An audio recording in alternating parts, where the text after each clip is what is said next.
Now, here's what's interesting. In the background of this military escalation, Maduro tried to appease Trump, offering to open up all existing and future oil and gold projects to American companies and reverse the flow of Venezuelan oil exports from China. And initially, the US president considered the offer, but it was Marco Rubio that pushed him to reject it. Rubio firmly believed that the socialist leaders in the region relied on each other politically and economically, and that toppling Maduro would lead to the collapse of Nicaragua and Cuba.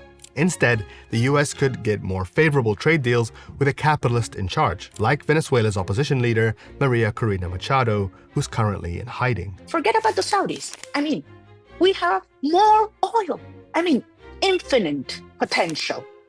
And we're going to open markets. We're going to kick off the government from the oil sector. We are going to privatize all our industries. Venezuela has huge resources. Oil, gas, minerals, land, technology. On October 6, the US cut all diplomatic communication with Venezuela, seemingly ending any hope of de-escalating the situation. Maduro had little choice but to plead with Trump in public. Donald Trump,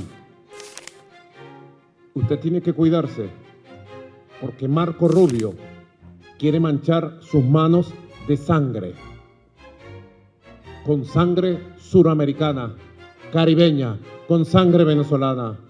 Lo quieren llevar a un baño de sangre y que su apellido, Trump, se manche de sangre por los siglos de los siglos. Backed into a corner, Maduro turned to China and Russia for help. Internal US documents appear to show letters from Maduro to Xi Jinping, asking for expanded military cooperation and radar detection systems. But despite issuing strong statements condemning US military escalations, China seems reluctant to involve itself directly. Having already invested so much into the country, could it now decide to cut its losses? China did not throw fresh money at Venezuela, right? They were already had loaned Venezuela quite a bit, and Venezuela was already struggling to pay back their loans. And Venezuela has defaulted on most of their debt.